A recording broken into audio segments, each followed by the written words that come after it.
আমাদের টিকিট কাটা হয়ে গেছে 3টে।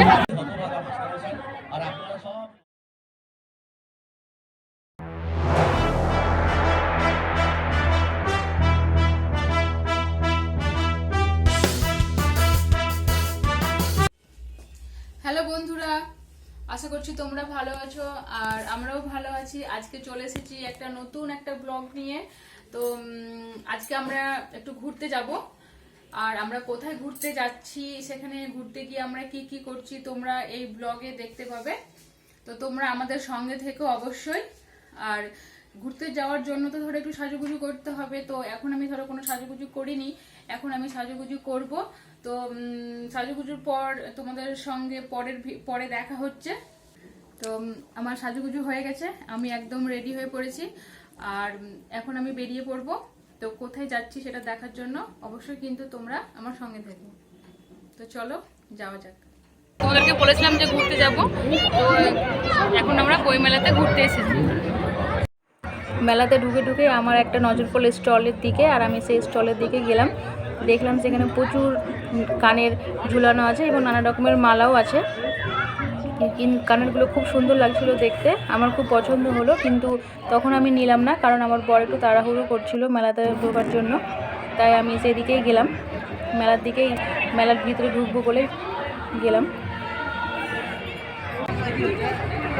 মেলাতে ঢোকার জন্য দেখো আমাদের টিকিট কাটা হয়ে গেছে 3টে। ওই মেলাতে ভিতরে ঢুকবো তাই।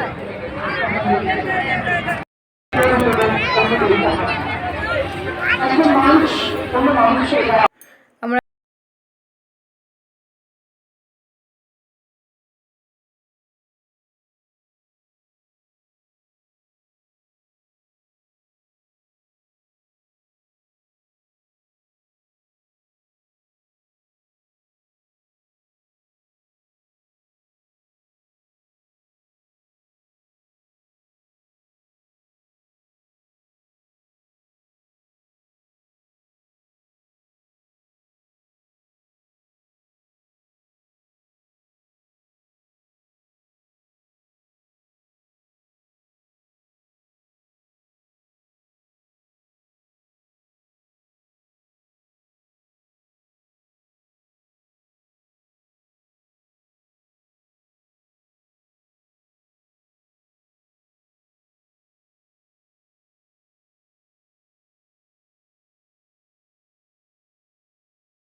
এবার আমাদের মাঝে উপস্থিত হবেন মিরাক্কেল খ্যাত কৌতুক শিল্পী অতনু বর্মন। তিনি শুধু কৌতুক শিল্পী নন, তিনি একাধারে প্রাবন্ধিক, ছোট গল্পকার এবং কবি। এবার আমাদের মাঝে উপস্থিত হচ্ছেন মিরাক্কেল খ্যাত অতনু বর্মন। জোরে হাততালি, জোরে হাততালি, আরো জোরে।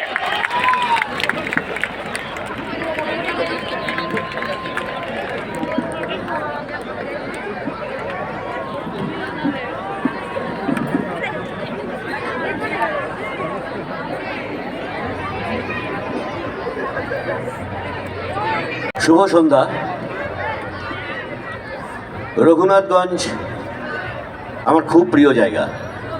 সেই রঘুনাথগঞ্জের বইমেলার মঞ্চে উঠে রঘুনাথগঞ্জের মানুষজনকে সবার আগে খনাদা এবং মাতাল মাড্ডির পক্ষ থেকে প্রণাম জানাই। আপনারা দেখেছেন টিভিতে আমি প্রায় বদভ্যাসের মতো একটা কথা বলতাম, তবে যাবার আগে।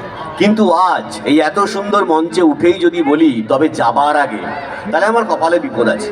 তাই আজ আপনাদের জন্য, এই রঘুনাথগঞ্জের জন্য বলবো তবে সবার আগে জেলায় জেলায় ঘুরে বেড়াই, নানান পথে হাঁটি, জেলায় জেলায় ঘুরে বেড়াই, নানান পথে হাঁটি, সবার আগে মাথায় নিলাম জঙ্গিপুরের মাটি। আমি কোথাও একা যাই না, আমার সঙ্গে সবসময় দুজন থাকেন, খনাদা আর মাতাল মাড্ডি। এখানে আমি একা আসিনি, খনাদাও এসেছে, মাতাল মাড্ডিও এসেছে। তো একটু আগে স্টেজের ওপর গান হচ্ছিল, নাচ হচ্ছিল, আমি শুনছিলাম, ওরাও শুনছিল। তো কথায় কথায় মাতালকে বললাম, আচ্ছা মাতাল তুই গান জানিস? ব্যাস, পাগল আর মাতালকে সাঁকো নাড়াতে বারণ করলে যা হয়, মারাং বুড়ো জটরে হাতে লেখান গড় গোজক কানা। ঠিক আছে মাতাল, বলছি কি এগুলো তো সব তো ট্র্যাডিশনাল সাঁওতালি গান, তুই বাংলা গান জানিস না? কত সুন্দর সুন্দর বাংলা গান আছে আমাদের। বাংলা গান? আরে আমি বাংলা গান শুনি না রে। বাংলা গান শুনিস না কেন? বাংলা গানের কথার কোনো মাথায়ও না রে, মুন্ডও না রে। কি উল্টো পাল্টা কথা বলছিস? বাংলা গানের কথার মাথা মুন্ডু নাই? আরে সেদিন একটা গান শুনলাম, বলছে যদি কাগজে লিখো নাম কাগজ ছিঁড়ে যাবে। তারপরে বলছে যদি পাথরে লিখো নাম পাথর ক্ষয়ে যাবে। তারপরে বলছে যদি হৃদয়ে লিখো নাম, কি বললাম, সে নাম রয়ে যাবে। হ্যাঁ তোর মুন্ডু, এই সালা হার্ট অ্যাটাক হয়ে যাবে রে। আর আগে শেষ কথাটা শুন, ফোনের বাইরে জগৎ আছে, টুকচি তাকিন দেখিস, ফোনে আমায় রেখিস না ভাই, পারলে মনে রেখিস। মেলায় ঘুরে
আর বইমেলার বাইরে এসে একটা আমরা লটারি স্টলে এসেছি, আর সেখানে এসে ধরো আমরা রিং লটারি খেললাম।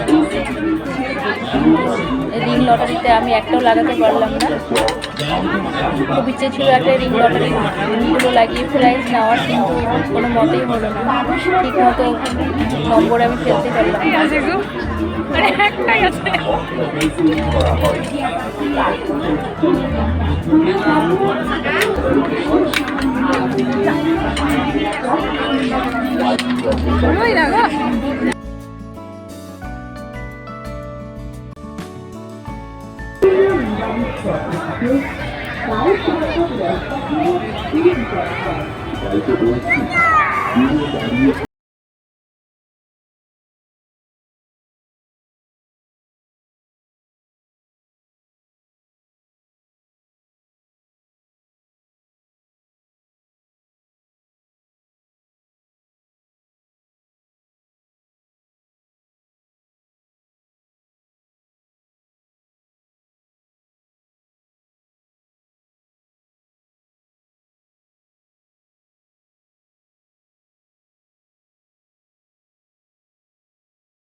বইমেলাতে আমরা কি কি করলাম, কিভাবে ঘুরলাম, কি কি খেলাম, সেটা তোমরা দেখতে পেলে।